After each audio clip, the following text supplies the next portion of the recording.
Muchas gracias a todos por estar enviando sus preguntas. Como ustedes comprenderán, son muchas preguntas y vamos a tratar de hacer un ejercicio muy ágil para que todos nuestros conferencistas puedan saciar ese conocimiento que ustedes están esperando. Hay preguntas complejas, interesantes. Kardec nos enseñó a responder preguntas complejas, no fáciles, y sobre todo entendiendo que estamos en el primer congreso después de la pandemia. Es la primera vez que nos reencontramos en un evento de esta magnitud después de tanto cambio en la humanidad. Y entonces la dinámica que vamos a establecer hoy es, yo leeré la pregunta, dado que son bastantes, y trataremos de pedir a nuestros conferencistas que puedan ser breves en las respuestas. Aquellas que podamos juntar, las vamos a juntar. Hay algunas que están en portugués, yo haré si quieren la traducción aquí o las puedo leer en portugués porque sería injusto si vienen en portugués solamente fueran para nuestros hermanos brasileños, ¿no? Pero vamos a dar paso a ellas, si están de acuerdo. Y la primera que nos plantean es esta interesante inquietud. ¿Qué aprendizaje tenemos que entender frente a la diversidad de género y la confusión actual de lo que es la libertad? ¿Quién de ustedes gustaría de responder? Jorge, yo estuve hablando hoy justamente de las libertades en un momento en la conferencia y creo que estamos en un mundo donde tenemos que trabajar la aceptación del otro como es. Más que nunca nosotros debemos de pensar que el ver al otro como un diferente no es la política que nos presenta Jesús. Jesús nos presenta la visión de una familia universal, que todos fuimos creados simples e ignorantes y que hemos venido a través del tiempo evolucionando y conquistando diferentes valores, diferentes aptitudes, pero todos estamos en nuestro camino de evolución y dentro de un progreso. Los espíritus también nos presentan que nosotros en las diferentes reencarnaciones tomamos un sexo como el otro, porque es parte de nuestro proceso de evolución. Entonces creo que abrazar al otro como es, más que nunca en este momento tenemos que nosotros dar esa propuesta en la sociedad, porque eso trae paz. Entonces creo que el género que estemos hoy transitando es una elección del espíritu, una necesidad, y por tal, como hablábamos también, cada uno dentro de sus elecciones tiene sus responsabilidades. Así que bueno, creo que abracemos al otro tal cual es y respetemos las diferencias. Gracias. Jesús nos dice, yo no soy de este mundo, ustedes tampoco. Yo, otra vez, he vencido al mundo. Entonces nos está preguntando Jesús si hemos entendido que es el mundo el que nos engaña en estos procesos reencarnatorios. Jorge Godinho. ¿Está bom?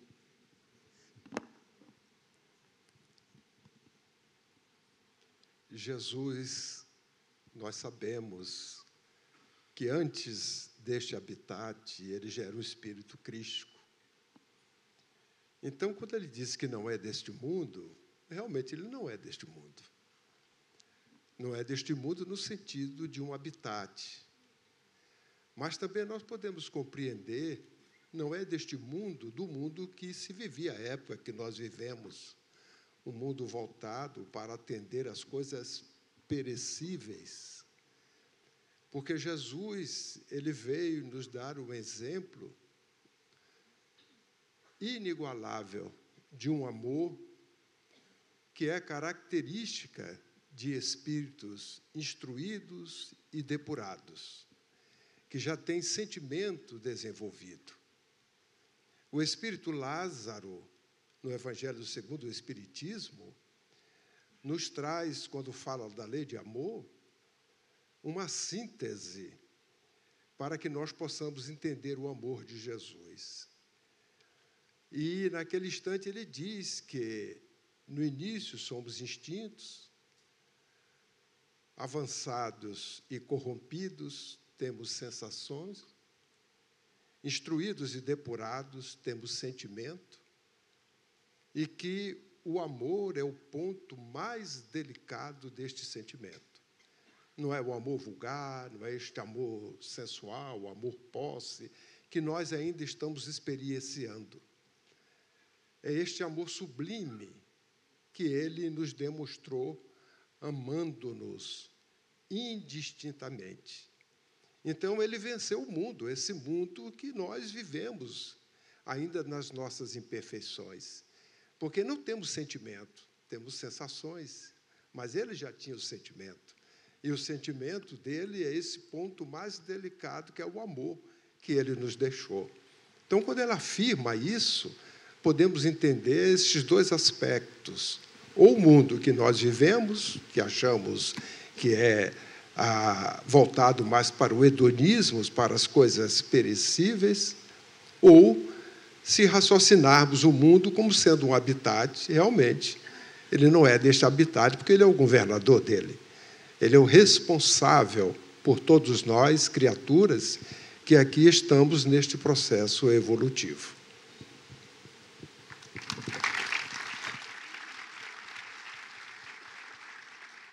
Hay una pregunta sobre el cambio climático y nos plantea, ¿el cambio climático está vinculado necesariamente al cambio planetario?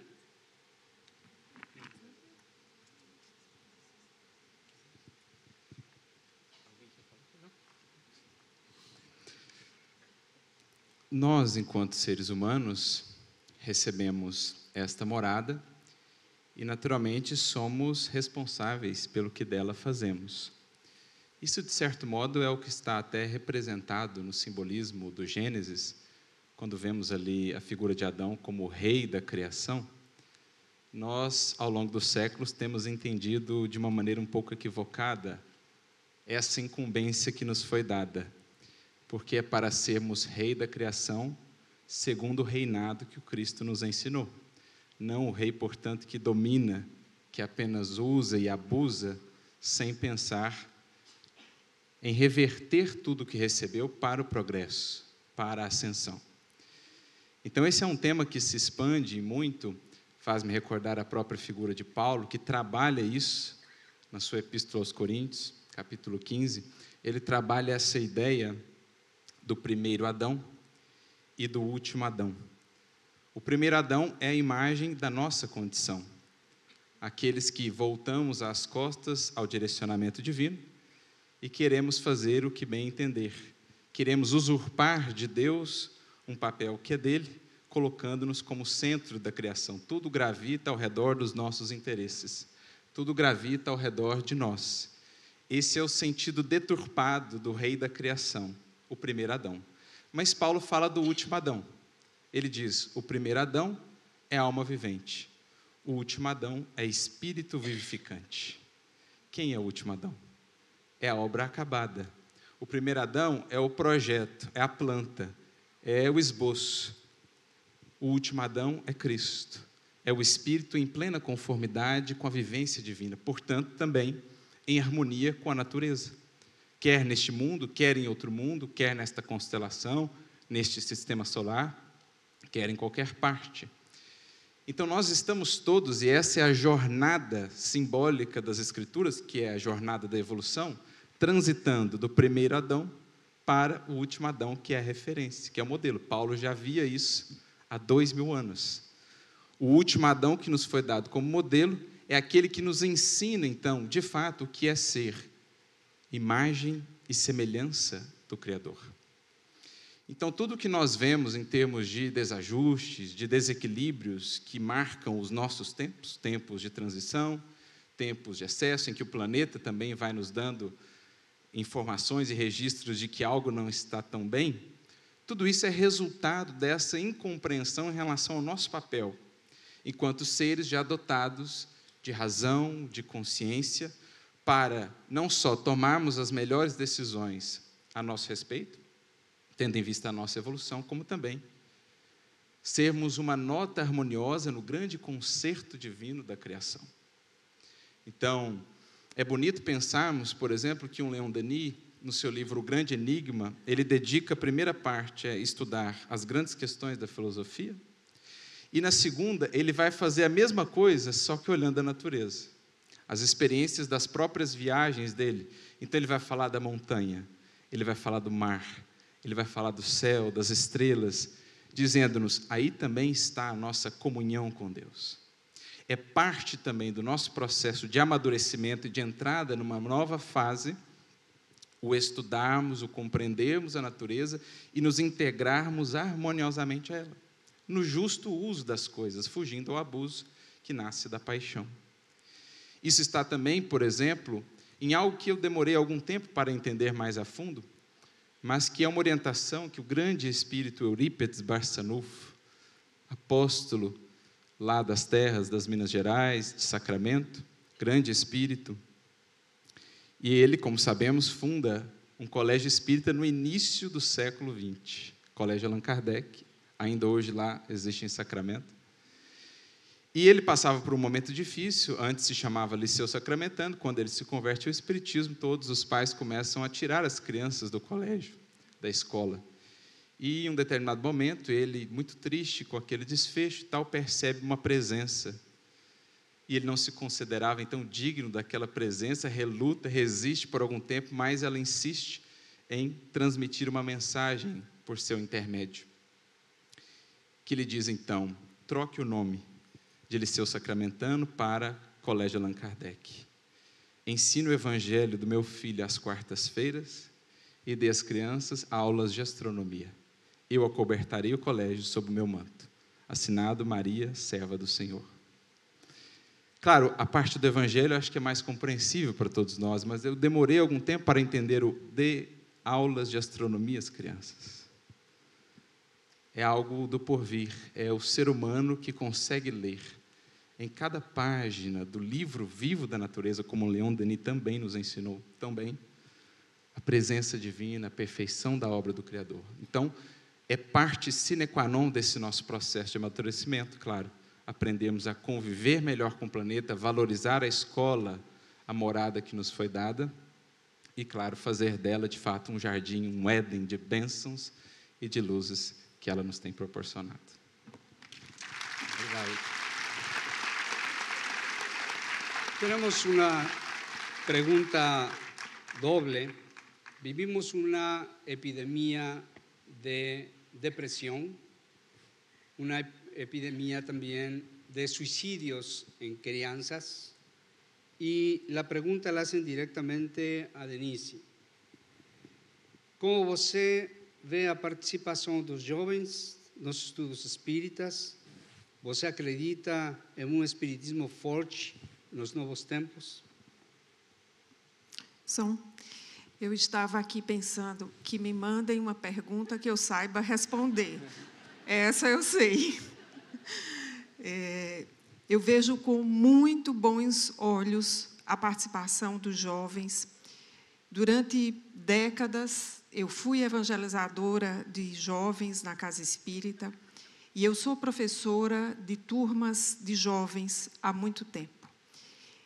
E, ao longo dessas décadas, eu nunca vi e senti tanta necessidade de se ensinar o Evangelho do Senhor aos jovens.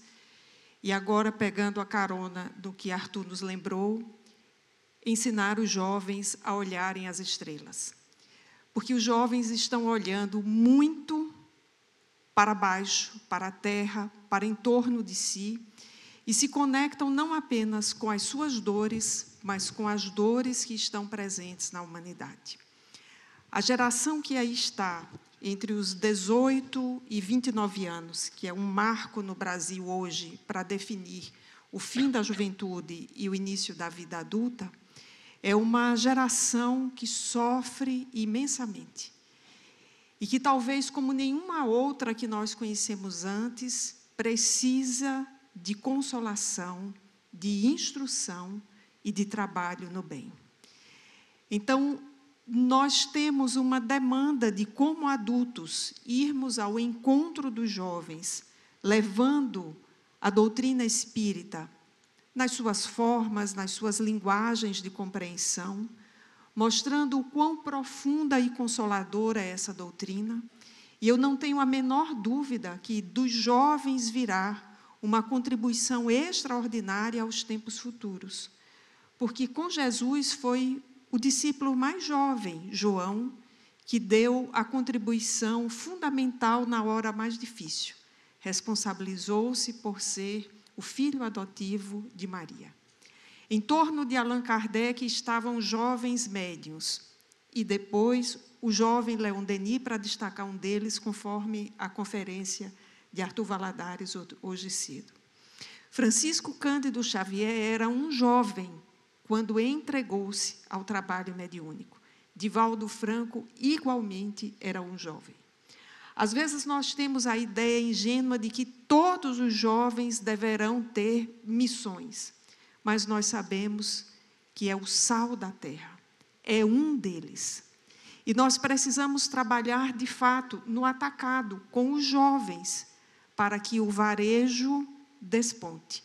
Porque quando um deles desponta, é luz para todos os demais. Então, eu não tenho a menor dúvida da força dos jovens, assim como eu não tenho a menor dúvida de que todo um trabalho para eles deve ser feito, a fim de que eles compreendam essa doutrina consoladora, capaz de esclarecer as suas dúvidas e estancar as suas dores, e de lhes dizer que estão nesta vida, cada um deles, com uma missão pessoal que poderá ser anônima para a humanidade, mas importantíssima aos seus processos evolutivos. Que possamos ouvir e acolher os jovens nas nossas casas espíritas e no movimento espírita nacional e internacional. Obrigado. Javier, la pandemia generó un reto para nosotros los espíritas, para los trabajos regulares en las casas espíritas, y surgieron tendencias en las redes sociales, en YouTube, etcétera, no diré nombres. Esto también preocupó a ciertos sectores de que se hacían ciertas prácticas que no tenían el control natural que debería, como Kardec lo recomendó siempre, en un centro espírita. ¿Cuál será el reto del espiritismo en esta nueva dinámica social donde hay redes sociales que nos venden una realidad totalmente distinta? Y la pregunta se liga con otra cosa más compleja, como una pregunta que te tocó a ti en la mesa que coordinaste. En Brasil se dio a conocer la encuesta sobre el acceso a las religiones, como también coincidió con otros países. Y la mayoría de las religiones han tenido un descenso impresionante. ¿Qué tiene el espiritismo, nosotros los espíritas, para ofrecer a esa humanidad? Bien, a ver, analizando la pandemia, fue una situación de emergencia, con lo cual en una situación de emergencia, no solo las casas espíritas, todo el mundo, todos los profesionales, todos los países se adaptaron a esa realidad. ¿Qué pasa cuando probamos algo distinto? Hay un peligro que lo estamos viendo en muchos lugares, que es el comodismo. Hemos descubierto que es más cómodo estar en un café con evangelio, por ejemplo, viéndolo mientras estoy cenando y mientras estoy trabajando, que no desplazarme unos cuantos kilómetros, ir al centro espírita, ver a los compañeros, preguntarles cómo están, explicarles cómo estoy yo, contribuir a la casa espírita su sostenimiento y a todas esas cosas que implica la casa espírita. Como en todo, hay una parte positiva y una parte negativa. Si yo realmente vivo a 300 kilómetros, estoy impedido de ir a todas las actividades de las casas espíritas, es una bendición la tecnología y ha sido una bendición disponer de tecnología durante la pandemia, no nos engañemos. Si no hubiéramos tenido todo lo que hemos tenido, habríamos desconectado totalmente. La propuesta del espiritismo, si volvemos un poquito a Kardec, Kardec recomendaba visitarnos entre nosotros, visitar las casas espíritas. Incluso él hacía viajes. Lo hemos vivido muy especialmente en Europa con Divaldo y aquí en Sudamérica me imagino que muchísimos más expositores. El esfuerzo que supone visitar a compañeros va retribuido porque es nuestro deber. ¿Quién de aquí no se ha esforzado en venir aquí físicamente? Que me levante la mano y seguro que no la levanta nadie. Para todos es un esfuerzo, pero hay una recompensa en ese esfuerzo. Por lo tanto, la propuesta del espiritismo es aprovechemos la tecnología, sí, pero que eso no nos vuelva cómodos, que eso no haga que desaparezcamos, que perdamos nuestro sentido de estudio profundo, de evangelio profundo, de contacto, porque conocemos muchos casos, ¿no? Y luego la casa espírita tiene un objetivo espiritual, tiene una planificación espiritual. Es el lugar de reunión de espíritus encarnados y desencarnados. No perdamos tampoco esa oportunidad de estar allí.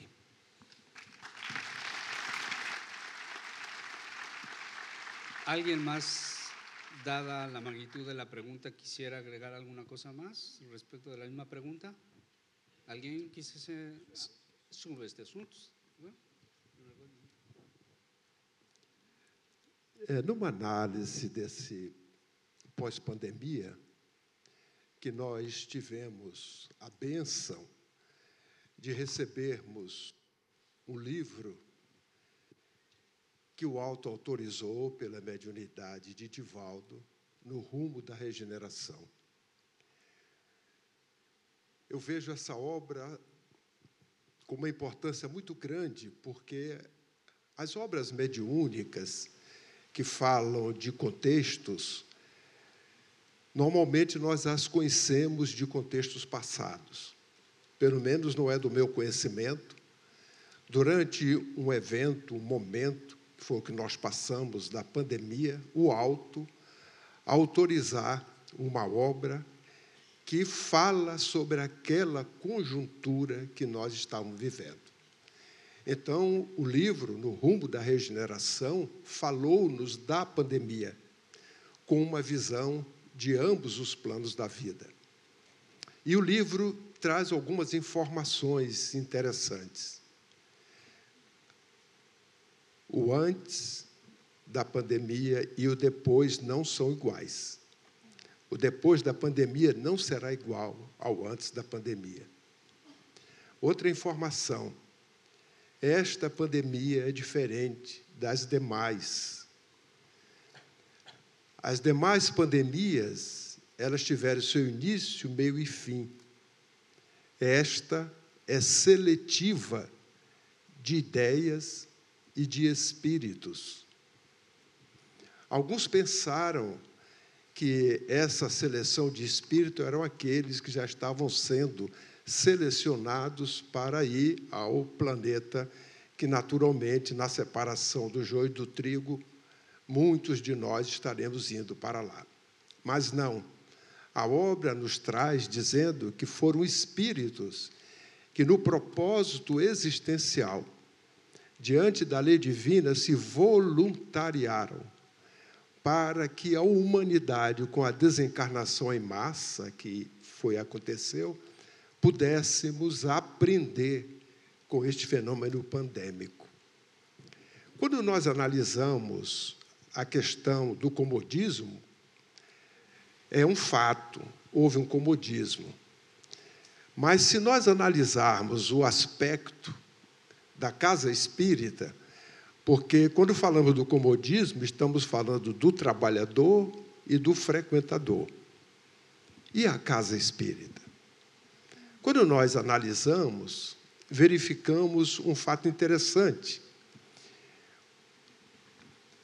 Aquelas casas espíritas cujos trabalhadores tiveram, durante as suas atividades, algo mais do que simplesmente a atividade, exemplo, de estudo. O grupo chega, recebe, estuda, o grupo sai e vai embora. Todos satisfeitos. Mas houve momentos de que alguns trabalhadores deram algo mais. Além do estudo, criou-se um ambiente de fraternidade.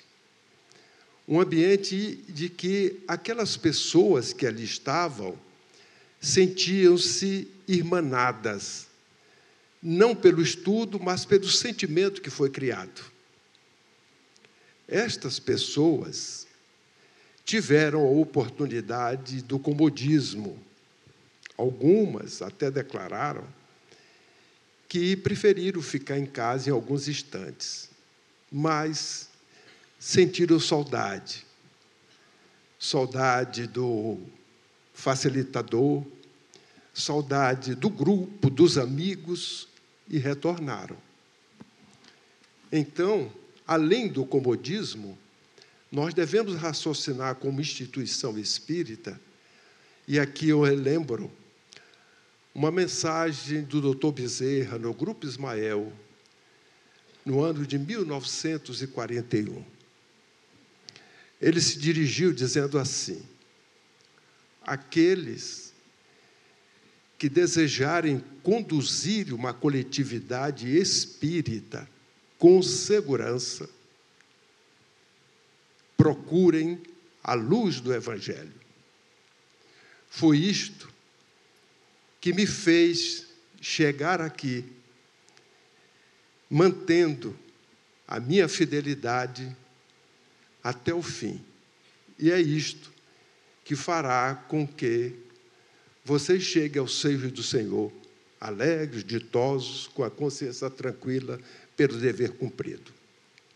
Eu vou pegar um trecho. Aquele que desejar conduzir uma coletividade espírita. O nosso entendimento sobre coletividade espírita não quer dizer uma casa espírita, porque o facilitador de um estudo, que tem 3 pessoas, 2, independe da quantidade, ele está conduzindo uma coletividade espírita, conduzindo pessoas para um estudo da doutrina. Se ele procura a luz do Evangelho, ele vai fazer com que aquela coletividade encontre um caminho de fraternidade. E esta fraternidade é um sentimento que nós devemos cultivar, porque Jesus deseja que todos nós sejamos aquele único rebanho quando a fraternidade universal estiver vigendo em todos nós. Então, nessa questão da pandemia, um aprendizado que nós tivemos foi justamente isso. Porque, normalmente, as análises que se faziam eram exterior.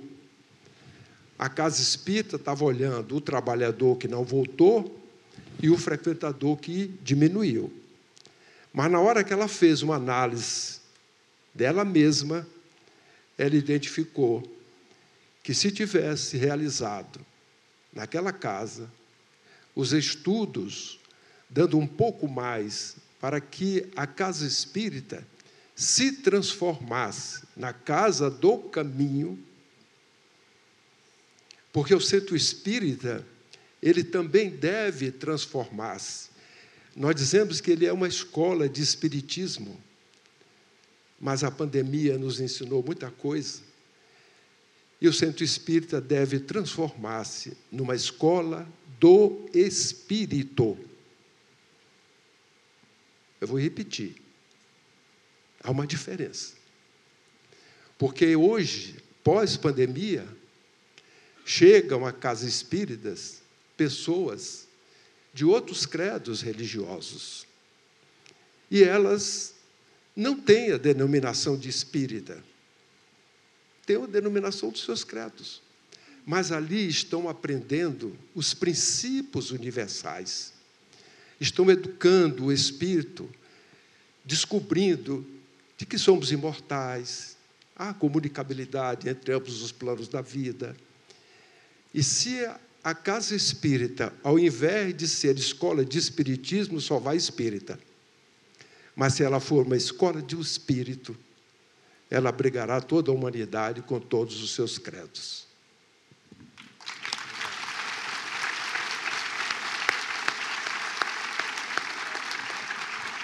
Vamos a otra pregunta, quien quiera tomarla.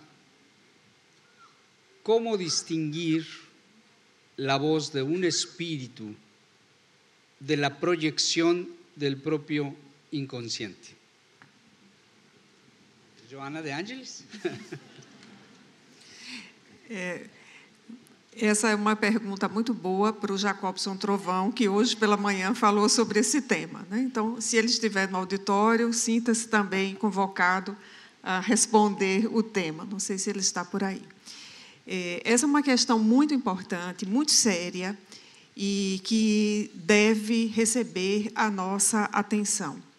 O nosso processo de autoconhecimento, como dito hoje pela manhã, e a fala do Jacobson foi muito expressiva nesse sentido, requer que nós reconheçamos o que de fato é nosso, o que é a influência do meio, a influência cultural, do tempo em que estamos vivendo, dos grupos sociais e culturais com os quais nós temos contato, e o que são ideias dos espíritos que nos circundam e com os quais nós nos conectamos. Então, o autoconhecimento é um processo, de fato, muito profundo e que tem muitas camadas, e que nós precisamos começar a identificar essas camadas. E, a título de sugestão, e pensando na obra de Joana de Ângeles, talvez nós possamos começar por um processo que seja de fora para dentro. Por exemplo, identificando as ideias que são comuns no tempo em que nós vivemos. Exemplo delas, o estímulo ao consumo, as ideias materialistas com as quais nós convivemos e que parecem ser comuns porque todo mundo faz, mas como espíritas, como aqueles empenhados em vivermos o ensino moral do Cristo, nós precisamos começar a nos separar dessas ideias.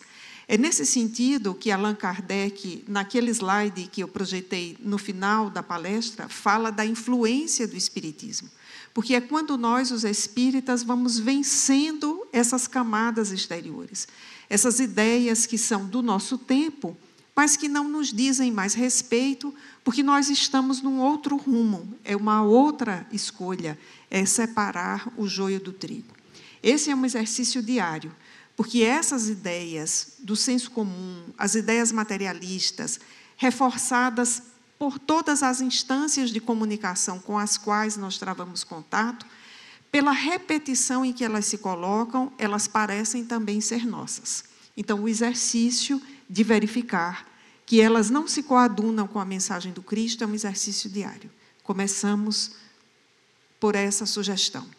Depois, precisamos, de fato, entender que nós vamos no trânsito, na comunicabilidade com os espíritos, porque eles influenciam o nosso pensamento e o nosso modo de ser muito mais do que nós imaginamos, começar também a nos examinar para entender o que, de fato, são as nossas ideias, as nossas tendências, ou o que são as intuições, boas ou mais, dos espíritos que nos cercam. Então, esse é um processo que, de fato, requer uma atenção 24 horas, mas não é uma atenção tensa, é uma atenção constante àquilo que fazemos e àquilo que falamos. Para encerrar, lembramos a sentença de Jesus: a boca fala do que o coração está cheio. Então, aquilo que está no nosso íntimo vem naturalmente no nosso discurso. O que não significa também nos reprimir, mas significa nos olhar e nos nossos exercícios de prece, de meditação, nos nossos exercícios de autodirecionamento consciente, podemos ir aos poucos, repondo esse estoque que está no nosso coração, a partir do ensino moral do Cristo, dos princípios da doutrina dos Espíritos, para que a nossa boca fale da mensagem de Jesus. Obrigado. Para ir terminando, vamos a hacer las preguntas en el orden que están sentados ahora. La siguiente sería para Eduardo. Emmanuel, coincidiendo con Johanna de Angelis, anuncia que las pruebas del Espíritu se tornarán en pruebas de sentimientos.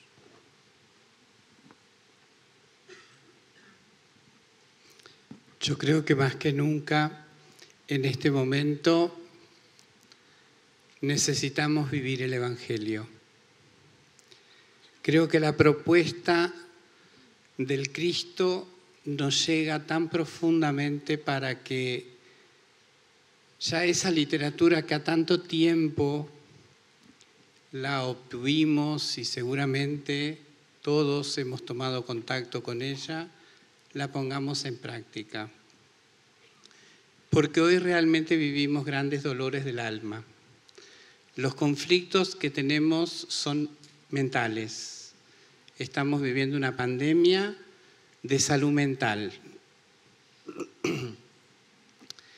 El vacío existencial, la búsqueda de sentido en la vida, el no encontrar ese parámetro para dónde seguir, conducen a esa sociedad que se deja llevar al consumismo, que buscan en lo material esas satisfacciones que son muy fugaces. Y también vemos que, como se citaba, la juventud hoy está atravesando, y lamentablemente nuestro país está primero en índice de suicidio, que es algo que nos llama mucho la atención, porque si ustedes ven, Uruguay es un país que tiene determinadas condiciones socioculturales que no son de las más complejas en América y en el mundo. ¿Por qué los seres humanos acá en Uruguay se suicidan tanto? Entonces vemos que en mi análisis y percepción personal, la falta de fe, la falta de contención espiritual, el no encontrar el sentido a la vida a través de todo lo que hoy estuvimos hablando, la inmortalidad del alma, el saber que somos espíritus inmortales, saber que todos estamos dentro de esa gran ley del progreso y que todos fuimos creados para ser felices, que los sufrimientos y que las pruebas son transitorias, que forman parte de esa evolución que todos debemos de pasar de acuerdo a, como bien lo decían mis compañeros, estamos en un planeta de pruebas y expiaciones. El sufrimiento forma parte de nuestra evolución espiritual. Cuando podemos entender eso, en ese pasaje, como decíamos, del Evangelio según el Espiritismo, en el capítulo 5, que nos lleva a buscar el consuelo que Jesús nos propone, bienaventurados aquellos que sufren, entonces ahí nos damos cuenta que necesitamos mucho del Evangelio hoy. Necesitamos volver a traer a Jesús a nuestras vidas y que seguramente cuando la sociedad tome conciencia de eso, los dirigentes sociales, aquellos que tienen influencias, influenciadores sociales, nosotros como espíritas, como bien lo decía Denise y me encantó, el concepto que diste, Denise, de la sal me encantó. Porque la sal realmente debe de ser medida en la comida y tenemos, pero con un poquito de sal cómo cambia. Y si no tiene sal, cómo queda insulsa esa comida. Entonces yo creo que es tan importante que nosotros, cada uno de los que estamos acá, que somos espíritas y que nos convocamos para vivir esta fiesta espiritual que es el Evangelio y que es la inmortalidad del alma, podamos entonces ser agentes sociales de transformación, que cada uno en el lugar a donde se encuentra pueda accionar en el bien y poder vivir realmente eso que nosotros pregonamos, que es no hacer a los demás lo que no nos gustaría que nos hicieran y tratar de ser esos agentes sociales llevando el consuelo, la esperanza en esas pequeñas cosas. Porque yo creo que no se nos pide grandes cosas. Yo creo que es esa pequeña cosa, pero en conciencia, que nos va a llevar a lograr esa paz interior, esa paz de corazón, para lograr entonces estabilizar nuestras emociones y nuestros sentimientos. Gracias. David, ¿cómo la mediumnidad puede contribuir a la paz mundial? Bueno, la mediumnidad ha existido en todas las épocas de la humanidad. El espiritismo lo que ha hecho es estudiarla, exponerla y sobre todo hablar de la mediumnidad con la moral. Y en el Centro Espírita hablamos de la mediumnidad con Jesús. Por lo tanto, la mediumnidad por sí sola, siendo una facultad neutra, no hará a la humanidad mejor. Si vamos con Jesús y educamos la mediumnidad y la trabajamos, ayudará y mucho. Será un acelerador, un catalizador estar con Jesús y trabajar la mediumnidad, porque la mediumnidad con Jesús rompe las barreras. Ya no es una teoría, ya no es tu papá está en el cielo. No, tu papá está a tu lado, tu mamá está bien, tu abuela te manda mensajes y tu hijo no se perdió porque tu hijo te manda este recado. Eso es el consolador, eso es trabajar con Jesús, ahí está la clave. Por lo tanto, no busquemos el fenómeno, no busquemos la mediumnidad. Evidentemente, fuera del espiritismo pueden hacer no sé cuántas cosas, pero en el espiritismo estudiamos, nos moralizamos, mejoramos y recibimos consolación, consuelo y también aspiramos a ser nosotros quienes consolemos. Ayudar a los demás siempre es más difícil, pero estamos en el intento. Arthur, ¿qué es el despertar de conciencia desde el Evangelio de Jesús?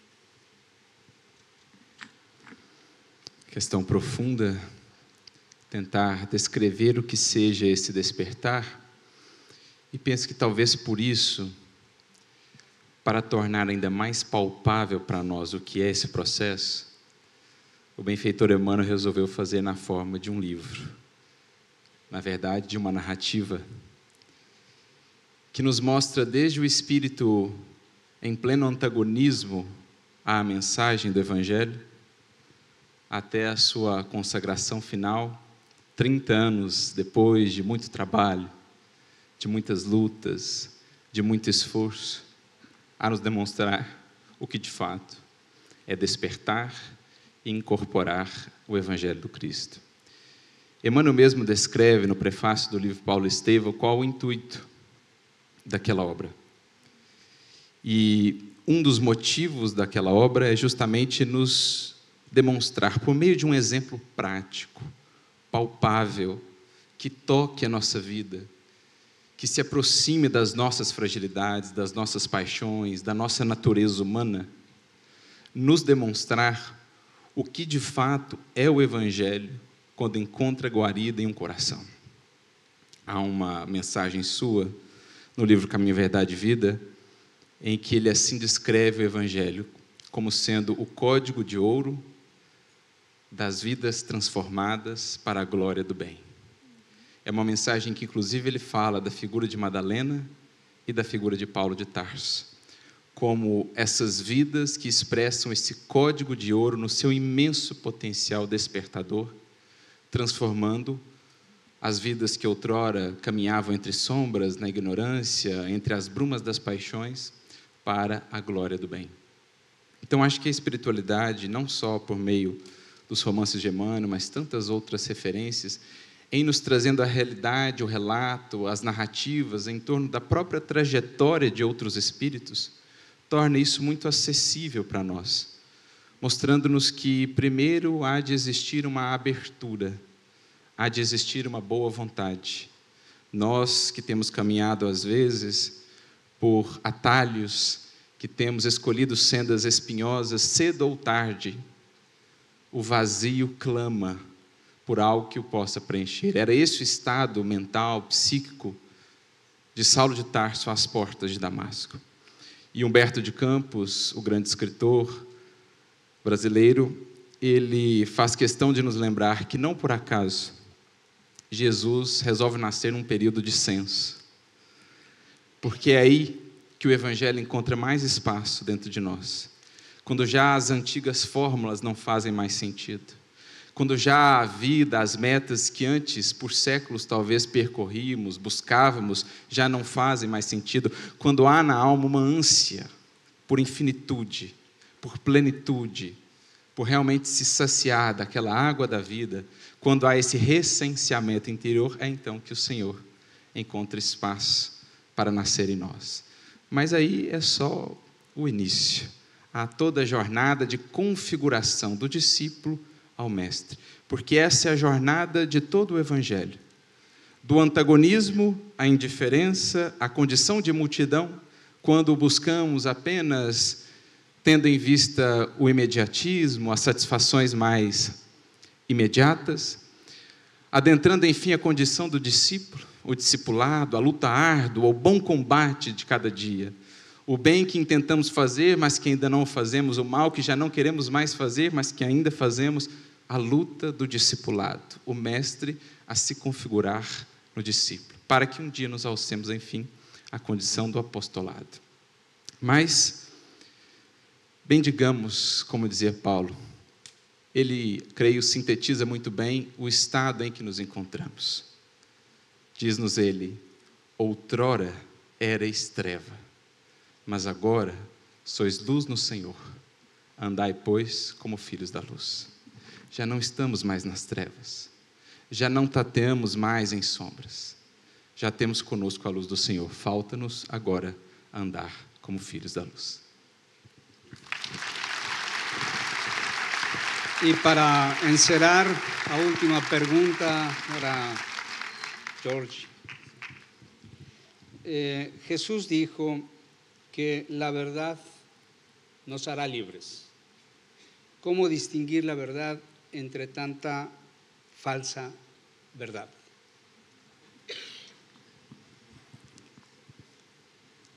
O que nos faz livre são as leis divinas, que são essas verdades. Toda vez que nós temos fidelidade à lei divina, nós somos livres. Toda pessoa que é obediente à lei, ela é livre. Quando nós desobedecemos, ficamos presos a alguma coisa. Um exemplo prático. Eu desloco da minha casa para ir a um destino, 10 quilômetros. Tem sinal de trânsito, tem velocidade a ser obedecida. Se eu faço tudo de forma obediente, eu chego no meu destino e vou resolver as coisas. Se eu cruzei um sinal amarelo fechando para vermelho, eu já vou ficar na dúvida se cruzei ele vermelho e no final do mês vem o bolso. Se eu, para dirigir, não posso beber bebidas que tenham um teor alcoólico, se eu bebo, eu já vou ficar ocupado ou preocupado com algum carro que tenha algum sinalzinho assim, eu já não estou tão livre. Agora, se eu cumpro a lei, não deve nada a ninguém. Quando nós cumprimos a lei divina, somos fiéis, fidedignos a ela, nós estamos diante da verdade, porque a verdade, ela é perene, e nós navegamos com ela, e nós assim crescemos de forma instruída e depurada. Não avançamos de forma corrompida, conforme Lázaro nos fala na lei de amor, porque eu estou afastado da lei. Então, toda vez que nós obedecemos às leis, seja dos homens, mas em especial as leis divinas, que são essas verdades, nós estamos livres, nos libertando das amarras e prosseguindo nesse caminho evolutivo de forma rápida e chegando com a nossa consciência àquele desejo que todos nós chegaremos à consciência cósmica. Neste momento, nós poderemos dizer, eu e o Pai somos um, porque o nosso pensamento e o pensamento do Pai é o mesmo. Obrigado. Muchas gracias a todas y todos por acompañarnos en esta mesa. Muchas gracias por sus palabras. Obrigados. Chao, chao.